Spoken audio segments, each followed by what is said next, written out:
standing. And so welcome, Padmore. We're delighted that you can join us today. And I will just pray for you and then turn it over to you. Yeah, thank you. Father, we thank you that we can gather here today, that we can learn from a person that you have blessed with skills and gifts, someone that you have created to be a blessing to this world. We champion Padmore as he brings shalom to the people you have called him to. And bless us today as we hear from him. Guide him as he speaks with words that are truly from your heart. In Jesus' name, amen. So Padmore, we turn it over to you. You're on. Thank you, Dr. Dita, and I am privileged to have Dr. Speed also to be on this call. I remember taking her class, and then we had the opportunity to again talk through design thinking as one of the topics as we were discussing NGO innovation works. So thank you, family, for the invitation and having the opportunity to share with you. I know I'm not the expert here. We are all still learning. As we interact, we'll be learning from each other on whatever we have learned so far in our daily lives. One thing that I realize so much is design thinking is not necessarily something new, but it is being something that has been done in some aspect of our lives or organizational work. But it has something that has been added to it that gives it the name design thinking, that makes it look a bit different from what we have seen or what we have used in the past. And that uniqueness is what brings the addition to how it is now seen more like the upcoming and more or less some see as a superior option to the other models of problem solving. So I will go ahead and then share my screen briefly and see if I can go through this short PowerPoint presentation that I prepared with you.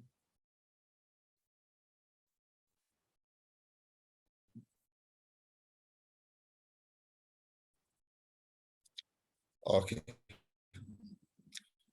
So our topic is application of design thinking in our daily lives. And I love how it is going, because as we make decisions every day, or as we get into the day, we are confronted with so many decisions to make. Some could be as a result of problems that we are facing. Some could also be solutions that we have to make or decide on to resolve some things that we have started.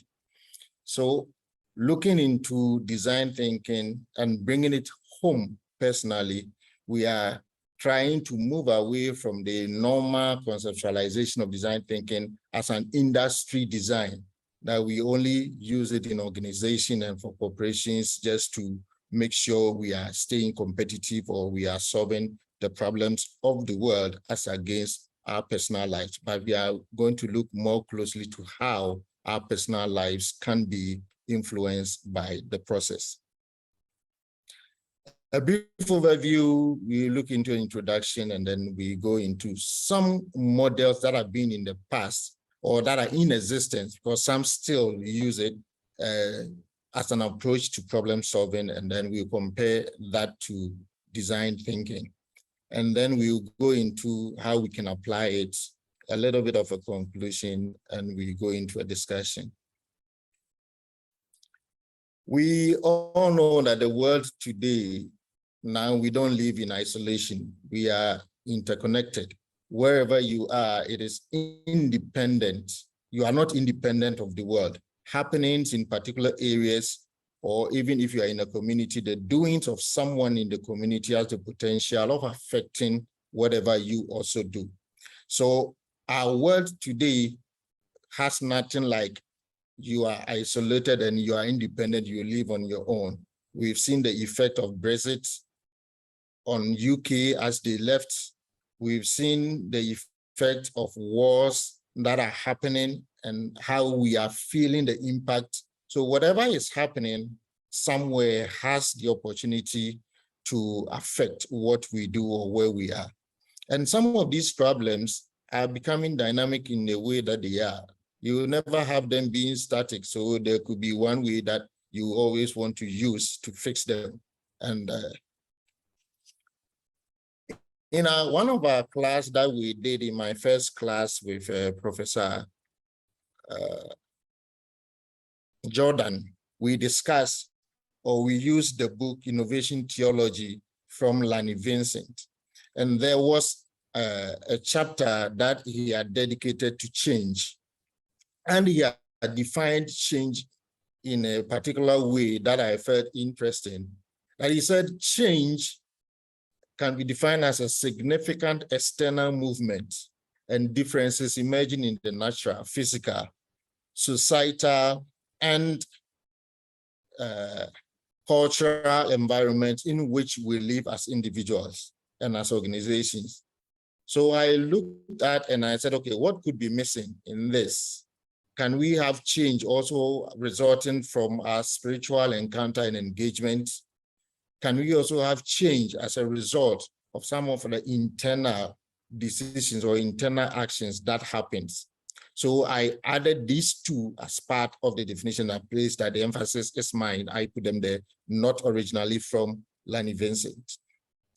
And then he said change comes in, or it can be seen from three perspectives, depending on how you act or you receive it. It could be an interruption or a disruption. Maybe you have invested so much in a status quo, you have built a self-image, and something just happens, and that you feel like you're going to lose that image. You see the change that is coming to your self-image as an interruption. You have some identities in work, maybe you have a title and now your title will have to change, and you feel like this is an interruption. Why are they bringing this change in the organization? It is causing me to lose my title as a director, my title as a specialist. So you see the change as a disruption. There's also another perspective that change, when it comes to seen as a welcome relief. Oh, this is something I had wished for. I'd always been praying for this. I've been hoping for this. And now the wind has blown towards that. So this is a welcome relief for me. And then he mentioned a third and most important bit that I feel was a very good point that he made. We see change also as an invitation from God. There are no obvious reliefs on that. Maybe God would want us to reconsider the trajectory of our present course. He would want us to look at something different and say, okay, come, let us walk this journey. I am the host. I am inviting you. I have prepared everything for you.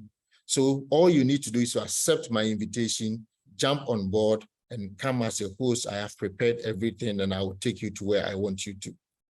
Likewise, I see problems to be in similar stance. How do you see a problem when it hits you? Because change is not always seen as a problem. Change can also be for the positive. So if something happens or you are confronted with a problem, how do you see the problem? In what perspective? Is it a disruption to you? Do you see the problem coming to you as an invitation from God? That God knows why he has put this challenge in front of me and that I need to go alongside with God. Just last Friday, this unfortunate incident happened here in Ghana. This man just jumped onto an electricity pylon, and his reason is that he is struggling in life. We are facing so many economic challenges that he cannot bear, he cannot cope. So he just jumped on and then electrocuted himself and died. And less than a week now, we are still asking ourselves, what could push somebody to go that far? With the excuse that life is becoming unbearable for me. We make decisions, we are faced with problems, but how do we respond? How do we attempt to even understand our problem and deal with our problem, rather than taking the hard decision that I cannot bear it any longer, and I think I need to call it quits. Well, this I am not seeing in any book as a definition, but within my own personal life, this is how I perceive or see the goal of problem solving. Possibly an opportunity to unlock and restore God's initial plan of creating a better environment for all of us to live in, an ecosystem where everything is in control by God, and that we can all live in and grow, that we can have the peace of God with us. So you can possibly look at the story of creation and how God beautifully created the world and say man should live and then man should take charge.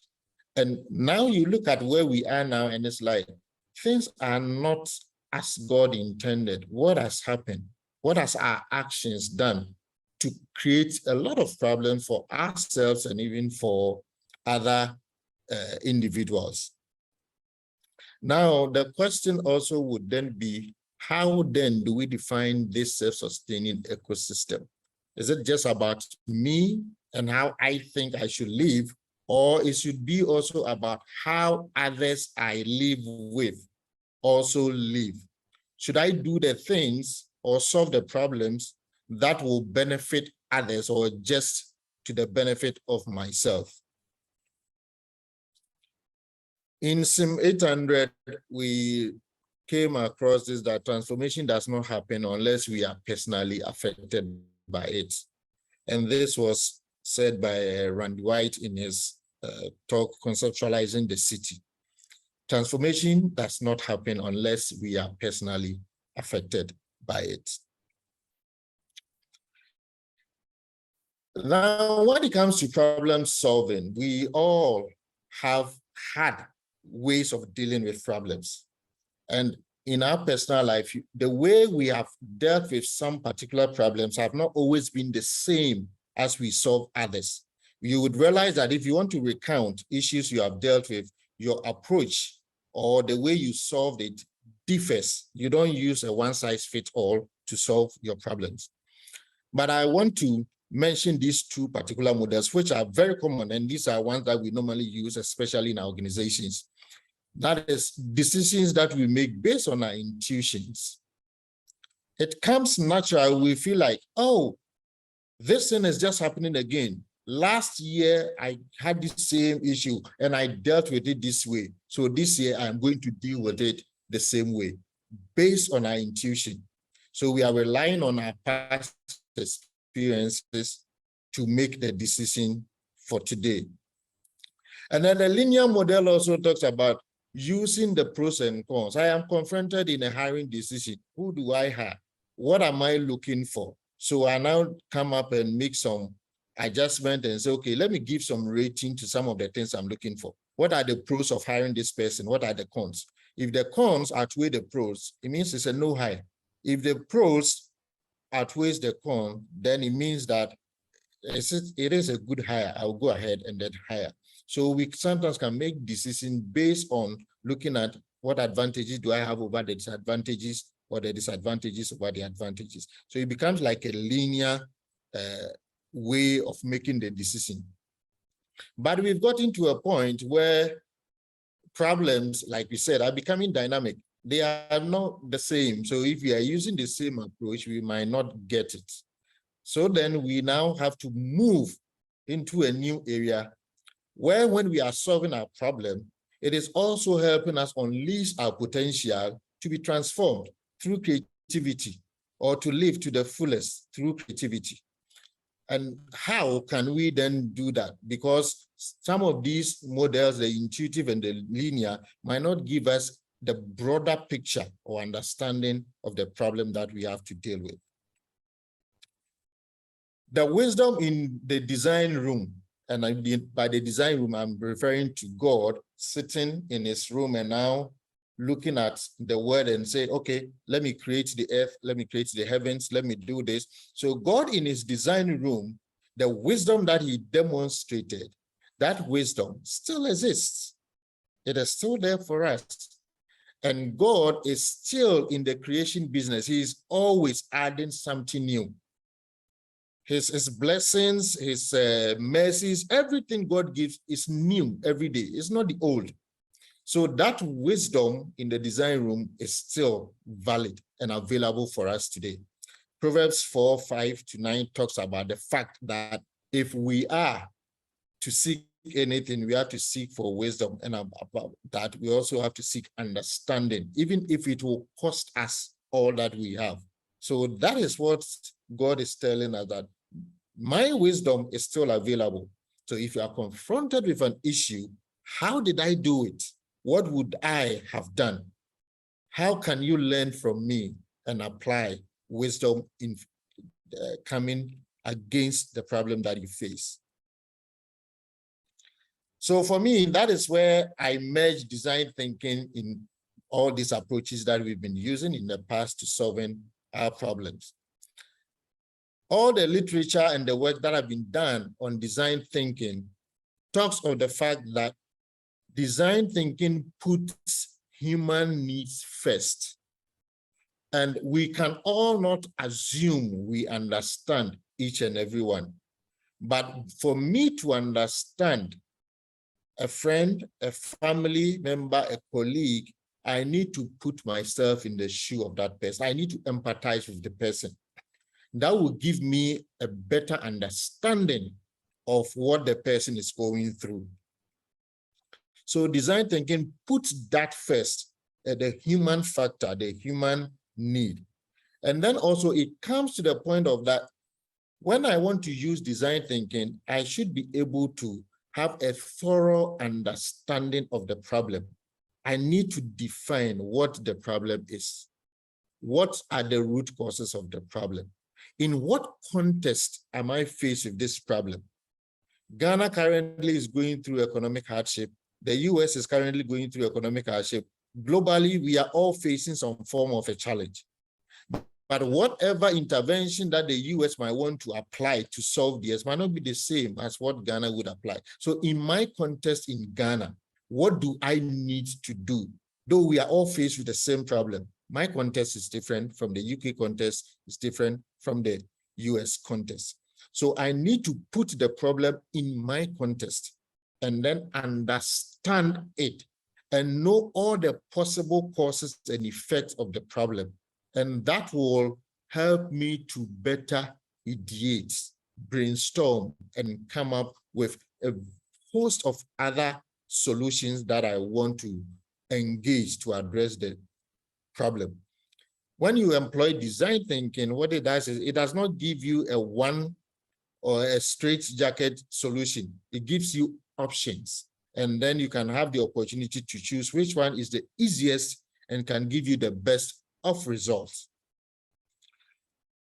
In other terms, you want to proceed or organization, if you are coming up with a product or something, or even you want to implement the solution that you have actually come across, there's always the need to test it first.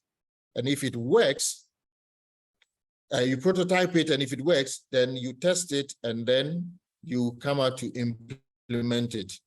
This from literature is not a closed cycle, and even from practice personally, because even as you are ideating, you are still defining the problem. Even as you are prototyping, you are still defining the problem.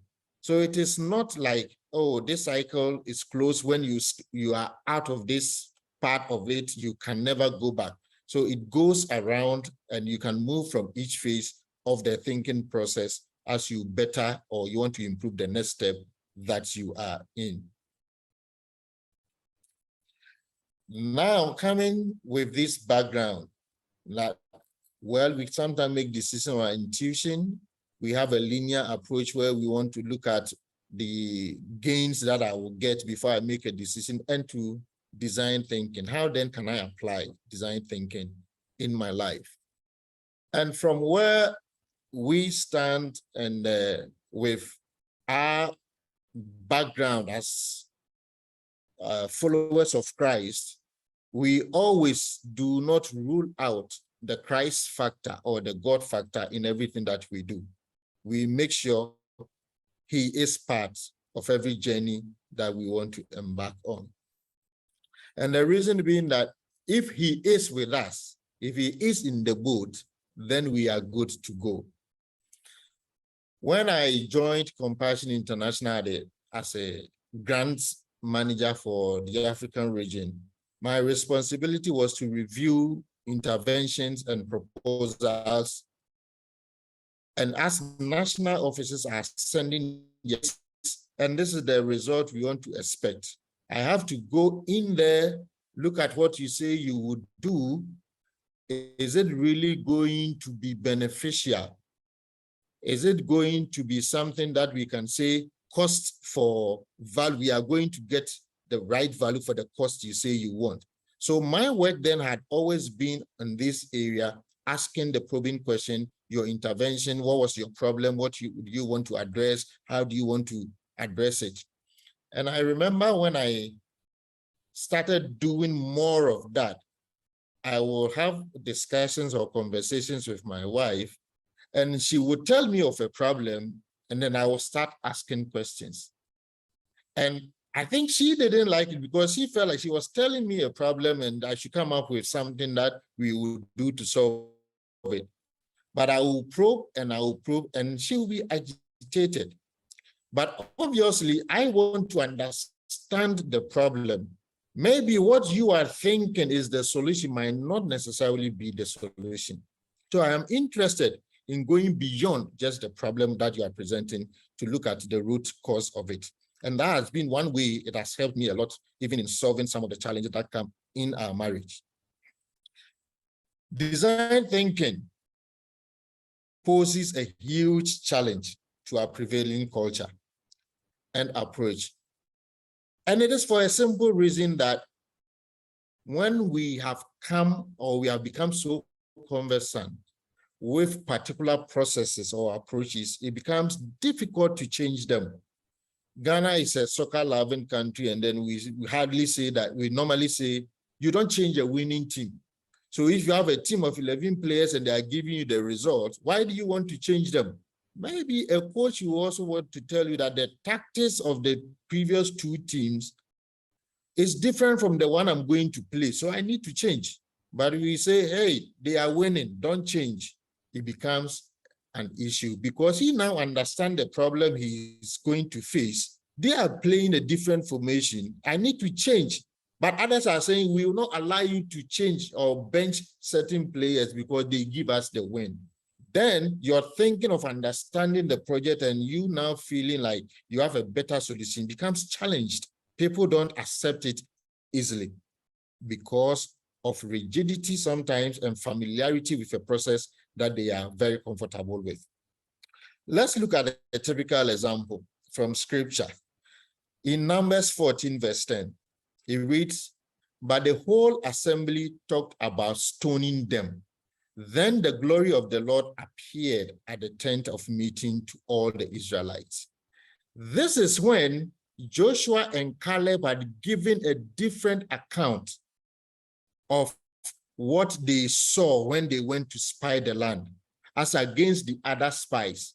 But when they had actually gone beyond just seeing the problem and thinking that, oh, yes, we understand the problem very well and then we can deal with that problem, the people said no. And they were angered with their response and they felt like stoning them. Because for us, if the others are telling us that the guys are giants and they are stronger, we cannot defeat them, their cities are very much fortified with strong walls, then it's better we go back to Egypt or we stay where we are and not attempt to fight them. And because of that, they wanted to stone them because they think different, they thought differently from what they were thinking.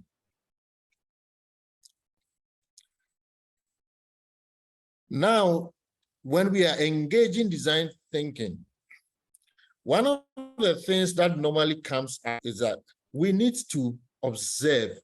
If I am not observing, how would I understand what is happening?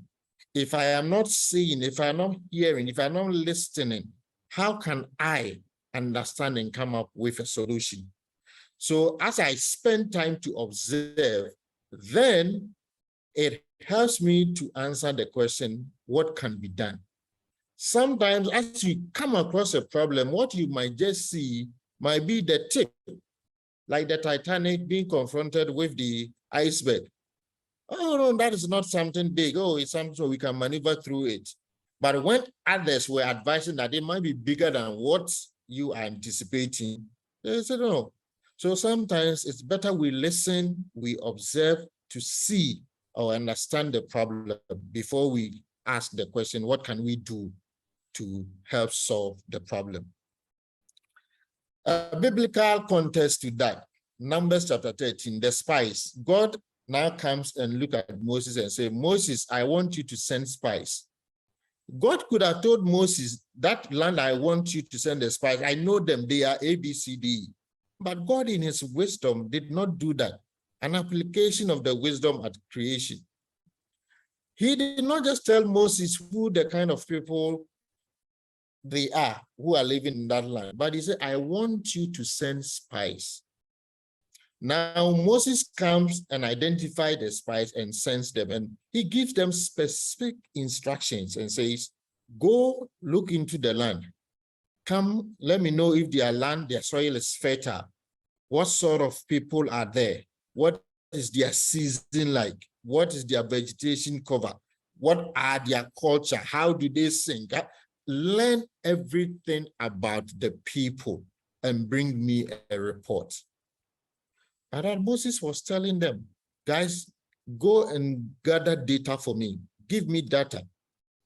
Get as much information as you can. That will help us make a decision. So it was more like they were sent on a form of social anthropology. But Moses also said, when you are coming, don't just come empty-handed. Make sure you come with evidence of the fruits of the land. And that is very important. Give me evidence of the fruits.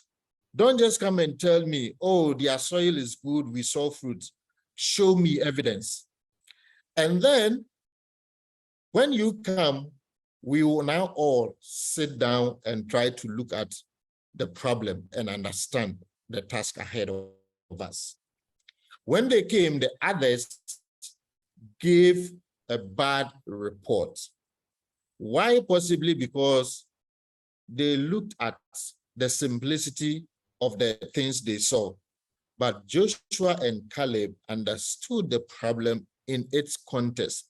Because when you move to Numbers 14 from 6 to 9, the Bible said that Joshua stood up and Joshua told them that we can go and then defeat these people because God is not with them. God is with us.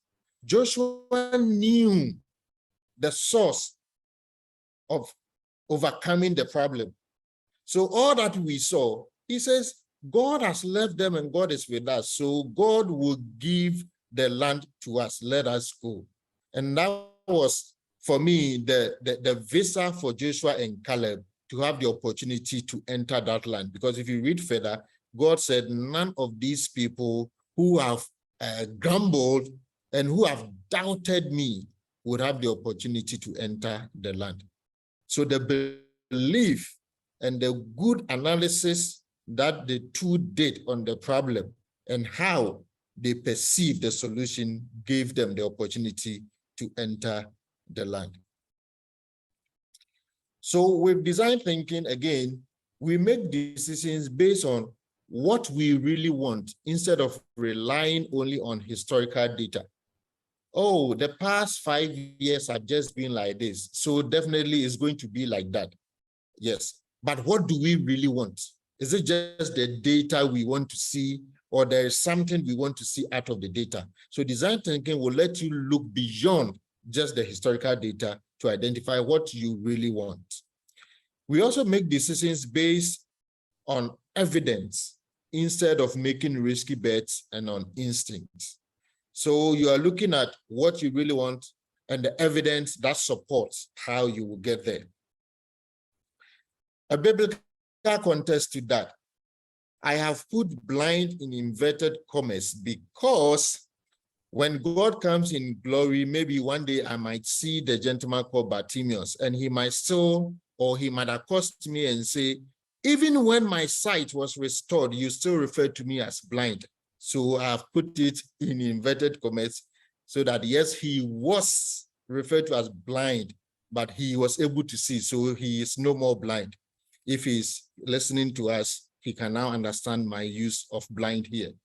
Now, when Bartimaeus heard Jesus was passing through, and that time Jesus had come to stay in the city and he was leaving the city, he got up and he shouted, "The Son of David, have mercy on me." Even when the people were shouting on him and saying, "He cannot hear you, forget it," he kept on. Now, this is what happened. Jesus says, "Hey, I've heard him, call him." He comes and says, "What do you want me to do for you?" And Bartimaeus says, "Rabboni, that I may receive my sight." I am sure, and we are all in agreement, that Bartimaeus had numerous needs. It wasn't just about his sight. Possibly someone to care for him. He might have wished that somebody would be there for him to provide.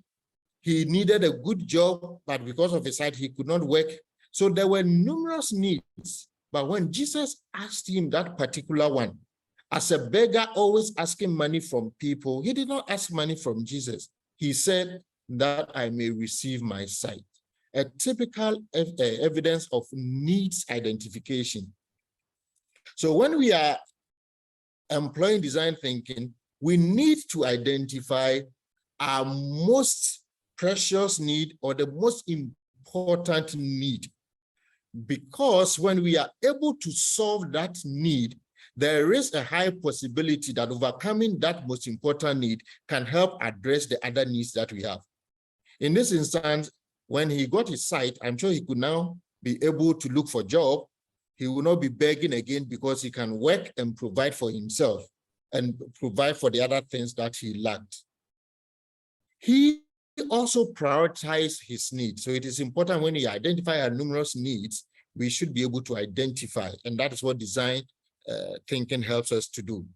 And then it also guides us to select the intervention that we want. He could have said, "I want you to give me money to go to the hospital for the doctors to continue to see if they could cure me." But he said, "I want to see, I want you. My intervention, my solution comes from you, Rabbi. I want you to heal me." And design thinking helps us to be able to identify that intervention that will help us address the problem. Because there could be numerous interventions that can, but that specific one, that will make it easier for us and give us the results in record time. Design thinking looks for problems that we take for granted. Sometimes we assume that this is insoluble. Who am I to attempt to solve this? Who am I to attempt this? It is beyond human comprehension. Or we just think that, oh, yes, we've seen it, but we are just glossing over because there's nothing we can do. But when we employ design thinking, it rather helps us go after these problems to look at the biggest challenges that we can address. Glenn Smith, in his book, Shalom, talks about understanding the social imaginaries of the neighborhood. And again, here, I have also added ourselves, if we understand who we are. It's like the foundations of a house, vital but invisible. All we see is that this house is beautiful, but on what is the house standing? And like Jesus says, those who build their house on the rock, when the storm comes, they will be able to survive. But if your base, if your foundation is weak and it's on sand, you will not be able to stand. So likewise, if you want to solve the problem that we are confronted with, it is important that we understand the social imaginaries of where we want to solve that problem, and when we are solving the problem, what it will bring to ourselves and to the society. A biblical context to that, in the account of Luke chapter 14, Jesus gives a parable at the tail end of this chapter after talking about the invitation of the man who invited guests to come for a banquet in his house. Jesus goes further and talks about the cost of being a disciple.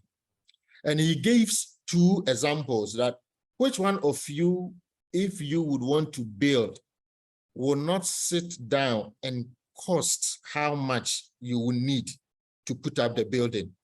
If not, you hurriedly go and lay the foundation and you are stuck. He says people will now turn and laugh at you and say you started something you could not complete. And then he gives a second parable. He said, suppose a king wants to go to war with another king. Won't he sit down to assess himself if he has 10,000 men? That would I be able to defeat the other king who has 20,000 men? And if he assesses himself and he is not able to defeat that king, he will send messengers to meet that king whilst on his way and try to make peace. So in that insight, Jesus is telling us that it is very important that we do analysis of our problems. Yes, you have been able to define what your problem is, but that is not all. Go beyond that, analyze it and say, what do I have? My resources as against confronting this problem, would it be enough for me to deal with it? What are my enablers? What are the barriers or the gaps that I face that will not support me to address this problem? So in brainstorming, it gives you a lot of ideas. And the most important is that it helps you select the right intervention. If the king realizes that I can defeat the other king with my 10,000 troops as against his 20,000, his intervention will be, we go to war. But he says when he realizes he is not able, his intervention is, let me go and seek for peace. So understanding or doing a thorough analysis through design thinking helps us, again, to select the right intervention, identify the resources we have, identify our enablers and barriers as we step in to confront the problem. One thing that I sometimes would do is the use of the star analysis. If you look at this star, I put myself like, okay, if I say to myself, Padmore, I am able to respond to problems with a positive attitude. How am I able to do that? What enables me? What are the enabling factors? Possibly I am open to a developmental mindset. I think that development is not stagnant, it changes. So even as it changes, I need to be abreast with what is happening. So it helps me respond positively to a problem. Then I could also ask myself, what are the barriers? How and why would I not be able to respond to problems in a positive way? Maybe I let the enormity of the problem overcome me. My belief, my faith gets shattered when I see a problem. So that becomes a barrier. When I do this, it helps me to know how I should, or how I perceive a problem, because I know my barriers and I know my enablers. So when a challenge comes, which are the enablers I need to activate to be able to overcome that challenge? When we use design thinking, again, like I said before, it helps us tackle the biggest challenges and build our creativity and our competence. When you are always for an intuitive decision-making or a linear decision-making, your creativity somehow is not being utilized because you are always having the same approach to decision-making. But when you employ this design thinking, it gives that creativity, that competence in you comes up. And like I said, in doing that, you are putting the human needs at the center with empathy and collaboration. And the word collaboration here, are searching for partnership or working together becomes important, because sometimes in our daily activities or as we are confronted with problems, we realize that we cannot do it on our own. We will need some backing from somewhere to support us. When we do design thinking, we are utilizing the understanding of the needs that we have and the problems and the context that we understand the need to create ideas. And those ideas should help us profess applicable solutions that can be used in that context to solve the problem. And the goal is that we want to add value to ourselves and to others. Now, some authors or some researchers now state that design thinking is gradually being used together with social innovation to solve societal problems, that's complex problems. So it's not necessarily what is affecting my life, but what problem is affecting us. So it goes from I to we, from my problem to our problem. So if you are able to apply design thinking, it helps us to overcome societal problems as well. And when you know what social innovation that calls for collaboration and partnership. So this is a locus of control, and I'm sure we are all very conversant and know its use very well. If you apply all these and understand the problem, you know what to do, and now want to select or design solution, you ask yourself some questions and say, what of these or which of these things that have come up is under my control? Which ones can I control? And if I cannot control, which ones can I influence? If you cannot influence, that is personally, can you influence it in partnership with a third party? And if yes, it becomes something that you can help solve. Now, things that are outside the human influence, there is nothing that we can do. And that is where the God factor comes in. So like the disciples or the spies gave the report, Joshua and Caleb did not just look at the human factor, because it was like, if we are depending on our own self to bring this under control, we cannot. But then with God on our side, God will do it for us. So if you are able to assess these, it's easier for you to know where you come in to solve a particular problem. Then you go or you pick those within that circle.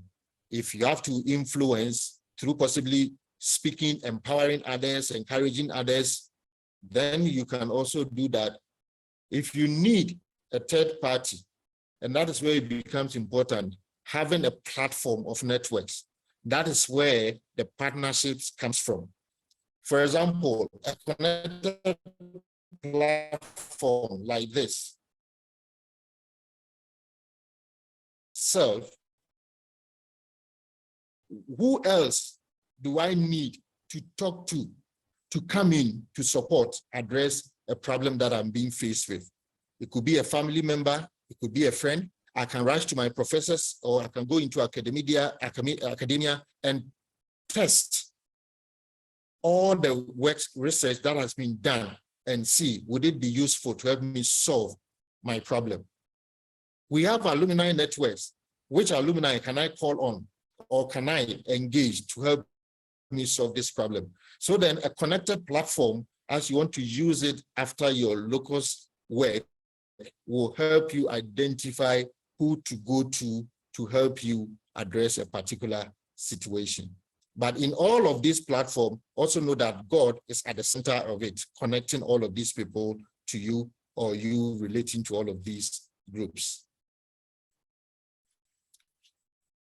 Trying to bring to a conclusion, design thinking brings together what is desirable from a human point of view with what is technologically feasible and economically viable. This statement is quoted from IDEO. So what is desirable for the human point is at the center. So you are now looking at what are the resources that can come together to address that need. The genius in design is the ability to select the problem as much as solve it in its context. So this is where it sometimes brings the difference from other models. Selecting the problem, and selecting the problems means you need to just go beyond the problem being written or being identified by understanding it and in its context. A point of reflection: how do you respond when you are confronted with problems? Do you attach your emotions? How are your attitudes being formed towards problems? Are you able to gather information concerning the problem? Or this problem, it is difficult for me, I don't have any knowledge about it. Are you able to identify the major cause of the problem? Do you understand the problem in its context? Are there opportunities for you to employ creativity in solving the problem?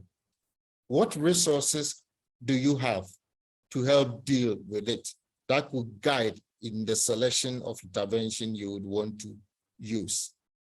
And do you know exactly what you want to address? How are you going to do that? Do you have a laid down procedure for it? And what could get your way? What are the barriers and enablers that you need to be aware of to help you solve the problem? The Lord said to Moses, how long would these people treat me with contempt? How long would they refuse to believe in me, despite all the signs I have performed among them? Remember, God said they should send spies. He knew he had a solution. So when they doubted him, the Lord got angry with the people. And he even told Moses that he was going to wipe them out. But God knows every problem that we face. Even as we are confronted with it, let us be mindful that God is aware and he is with us. We need not doubt him, but trust and believe in him that he will help us overcome the challenges. Thank you for your feedback to the facilitator for questions, if there are any, so we can now discuss. Well, thank you, Padmore. We might take a little bit longer time for a Q&A. For those of you who want to hang out and ask questions, we'd love to hear from you. So does anybody have a question for Padmore?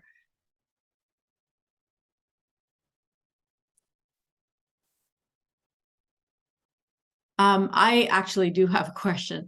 Can you give us an illustration of how you use this, whether it's in your personal life or at work? Do you have an illustration from the top of your head of what the problem looked like when you were doing linear thinking and how it changed when you used design thinking and what the end result was? Yes, let me give this particular example. I was in Malawi just last week to work with some local churches and to support mothers who we are supporting them with their babies. And in the conversation, there was the talk that, oh, we do not have economic activities here, so we don't have money, we don't do all of these things, and it is difficult for us. Immediately, I was tempted to say, but you have a river here. So if you are able to go into farming, you should be able to produce and market. But then my instinct just also said, hold back. Now, try to think that you are one of them and talk like we don't have that economic opportunity, and don't just use the farming, because there could be a reason they are not talking about farming opportunity. So then I stepped in and then I said, okay, so what is preventing us from going into farming? Then they say, oh, yes, you see the river and you see that land, it looks good. But unfortunately, the moment we put crops on it, the national park is just close it. So all the animals come from the farm, from the park, and they destroy all our produce. That is why we are not producing. Generally, you would have thought that, you guys, are you lazy or what? You don't want to farm. But they have that reason. But if I did not put myself in where they are to now try to think why that is not happening, I might have judged them wrongly and possibly profess solutions that would not be applicable to them. That's an excellent, excellent comment. If you have questions, you can put them in the chat if you don't want to, say them personally. Yeah, but I have, is it a question, or maybe our guests will be able to identify whether it's a question or not? Can we say, using biblical example, that the action of Joshua after taking over from Moses, because he used a lot of Numbers chapter 14, chapter 13 to give us the biblical aspect of design thinking. Can we say the action of Joshua by sending 2 spies instead of 12, as his predecessor did, is it design thinking? Can we relate that to looking at the past experience, and also look at the pros and the cons of design thinking? That's why I took that decision. For me, I feel his decision helped him to avoid what Moses went through in Numbers 14. So I don't know where that falls. Thank you, Reverend Tami, for the question. Now, from where you ended, it means that Joshua would have been faced with quite a number of options. If I send 12 spies like I was sent, I might be faced with that challenge. Another one could be, I also don't want too many people to bring me conflicting response, such that it might cause me to also doubt. So what he did was, one, based on experiential knowledge, and then he also used the pros and cons of what he will gain from the number being small. And then also the option that when these guys come, it will be easier for me with the report they bring, so that we can all brainstorm and do a thorough analysis of it, than just conflicting ourselves with what they had. So he based that decision, that in my thinking, on the experience in the past, weighing also the advantages and disadvantages of sending more numbers as against fewer, and also the benefits of using their feedback to analyze the situation that they were confronted with. Marlene, you had a question? Yes, I actually have 2 questions that I'll ask. The one first relating to that, the question which was just asked by the other participant. Looking at the slide that you have on Numbers 13, when I looked at it, I reflected on Nehemiah and his call to build back by God, to rebuild the walls of Jerusalem, and the activities, all the activities that that he carried out for that to be successful. And the whole process seems to just fit into that list that you have on that slide on the Numbers 13. Right? In terms of application today. I am a Jamaican, and one of our islands, Haiti, is in grave trouble, right? And it seems that they do not have the wherewithal. They have this has been from their distant history, and they don't seem to have any solution. And so how do you think that that design thinking can offer some light on their search for an answer to their solution, to their problems? Thank you, Marlene. That is a strong kind of a political question on Haiti, if I'm to term it that way. But recently I was talking with a Haitian, No Compassion works in Haiti. And then he was telling me that the problem with Haiti is because Haiti's formation rests on various backgrounds, different kinds of people who were brought in the island. So it is difficult for all of them to be like, okay, like united. There is also the opportunity that there's the assertion that there are some big, in quotes, big men who feel they need to control the economy. And they gave an example that the president who was assassinated one way or the other recently, one way or the other, tried to break that cycle and wanted to, one way or the other, liberalize the system for others to also win government contracts and implement them. Now, if the country or leadership are able to apply design thinking, and I'm not saying that's the only solution, and all of them are coming to the realization that the problem facing us is, for example, you 5 or 12 companies who want to take everything and you don't want other organizations to survive. And we need to break that so that others can also thrive. It becomes a national engagement, a national discourse. So they are all working towards that. Until we are all in agreement that this is the way we should go, and we all admit that this is our problem and this is our need, we always keep on having those challenges. And when they do a thorough analysis, empathizing with each other and knowing that if we don't solve this, others are suffering and we need to be in their shoes, it will be difficult to solve the problem. But when they are together, they should be able to solve the problem. Yes, I do agree with you. Thanks. Yvonne, you have your hand up. Thank you, Nathan. And thank you for your presentation. I was being jived on entry that I have been missing from a lot of the dialogue that goes on in this format.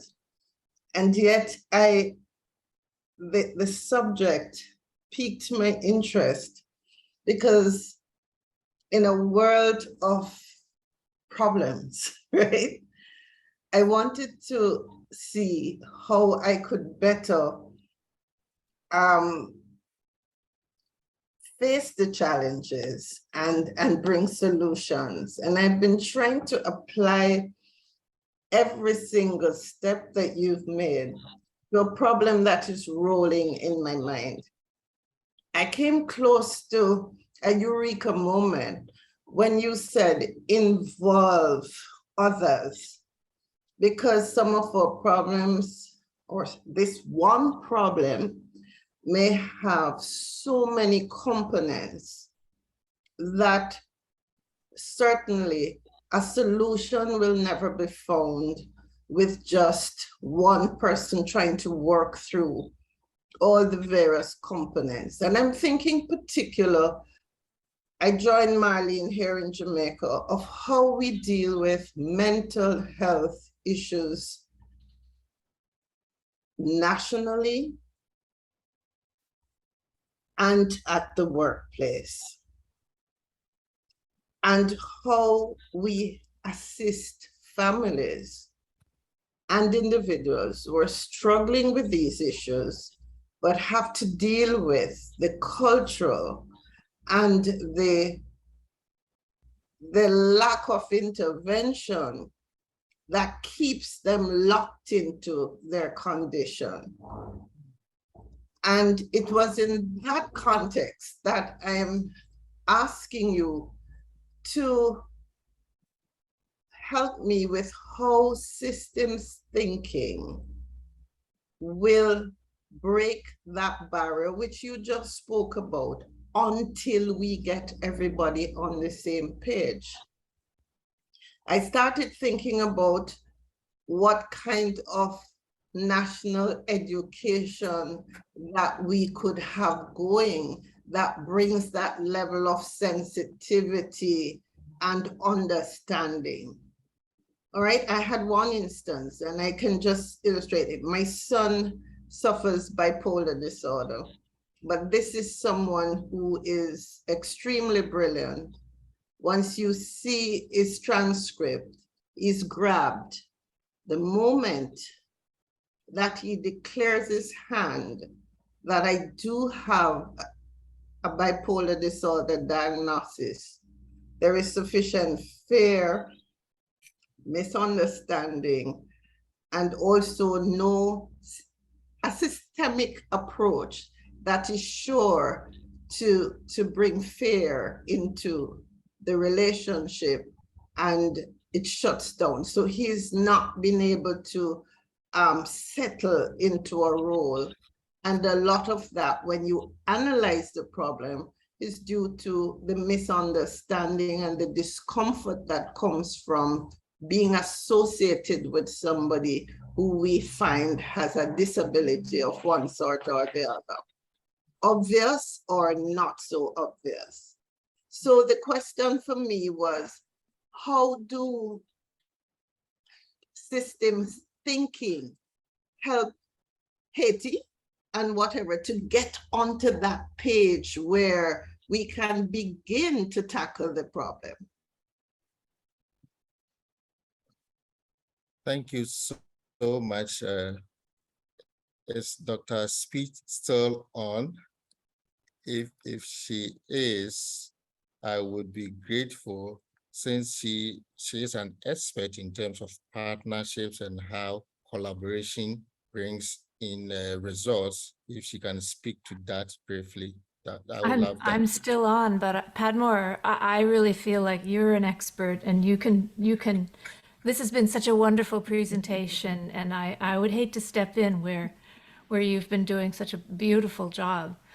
We've been very fortunate to have some very fine collaborative experiences, but sometimes they blow up. For example, the one we had with Ukraine, and sometimes it's unpredictable. Who knew what Putin was going to do? You know, sometimes things intervene, and you have to stay with the faith, and you have to keep the hope. And you've been talking to that very, very important principle. So I would just leave it back to you and your wisdom today.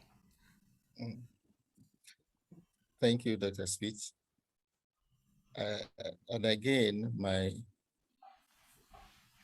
let me say, I feel for you, my sister, and as you shared, how people would want to associate even your thoughts, your engagement with them, with a background that you are associated with, and how we can overcome that.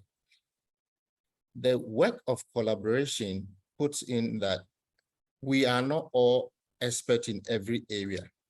There are people who have the expertise in certain areas that we don't have. And when we are able to work and partner with them, such groups or those people can become the voice or the advocates of what we need to. If we try to fix it ourselves, we might not have the experience to do that. We might not have all we have to talk about, using your son's issue as an example, to talk about a bipolar disorder or whatever. We have something similar here in Ghana, where a pastor's daughter has something similar. And when it comes, it does so many things. And people will want to even associate the parents. Why are they not taking good care of their daughter? Why are they let their daughter behave ways that they are? So we stigmatize even the people involved and bring it to others who even associate with that.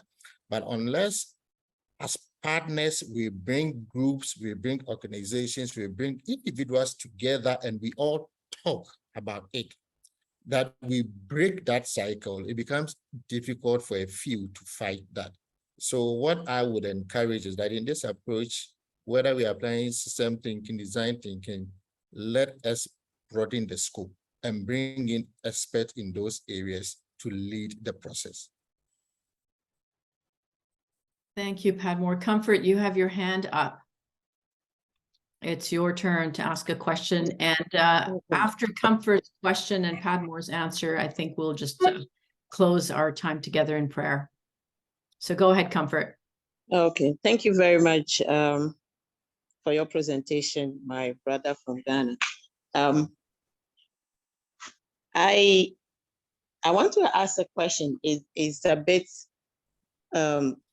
not very political, but it is kind of a collaboration or partnership with among countries, like because we are thinking, we are saying design thinking. You know, anytime Burkina Faso opens their dam, our up north get flooded, and Cameroon opened their dam, and Nigeria is flooded.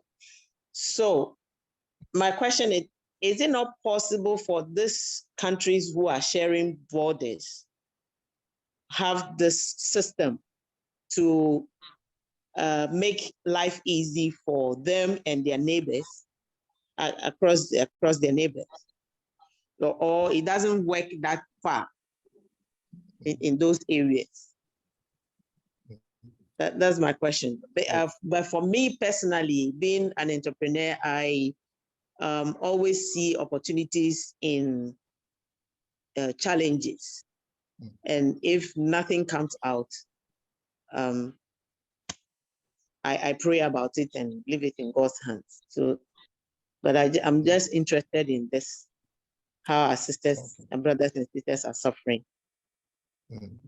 Okay, thank you so much, my sister. And we all know that the opening of the Bagre Dam is a challenge to the northern part of Ghana. But I like the part that you said that I see opportunities in challenges. If you asked me, I think that possibly Ghana, we have not also taken advantage of that, because we also have a lake, the water lake that runs up north. Is there a way that we can channel that flow of water from Burkina into our lake so it continues to support us? Or is there a way we can channel that overflow into dams that could help farming in those areas? Possibly we are not also looking at the opportunities in the challenges, but every sovereign state would also have its own way of protecting its interest. Sometimes if their interest will be affected, it will be difficult for them to accept your terms of engagement. Burkina Faso opens the dam, it frees them, their energy can be revitalized, and then we suffer. But let me bring you back home. Even home here, when the Wager Dam is open, people in Wager suffer flooding. So even if we internally have not been able to deal with what we have, it's now difficult for us to go and try to tell Burkina, you deal with yours so that it does not affect us. But ECOWAS, which is the regional body, should be able to promote that engagement with the countries and say that if Cameroon is getting water that is flowing through Nigeria and is causing a mess, what can we do with that water that is coming? If Burkina opens the Bagre Dam and it affects villages and farming in the north, what can we do to harness that and channel it to an area that it will minimize the cost. So one, we ourselves need to put in mitigation measures and control measures even before we engage. Because if you tell them not to open, they also cannot run their dam or use electricity. So they solely depend on the fact that they have to let some go and refill their dams. So I think that ECOWAS, the regional corporate body, needs to promote those engagement, as we want to just leave it for countries to deal with it with each other. Well, thank you, Padmore. This has been absolutely amazing presentation and so much food for thought. I've taken 2 pages, well, actually 3 pages of notes. So thank you again. And I would just like to pray for you as we all go our separate ways. Father, we thank you for our time together. We pray your blessings would pour over Padmore, that he would be more and more who you have created him to be and called to be. We thank you for his efforts towards shalom, and ask you to help him spend the time and the energy wisely that you have given him. We thank you that he is a part of our BGU community, and we look forward to seeing what you are going to do in his life. In Jesus' name we pray. Amen.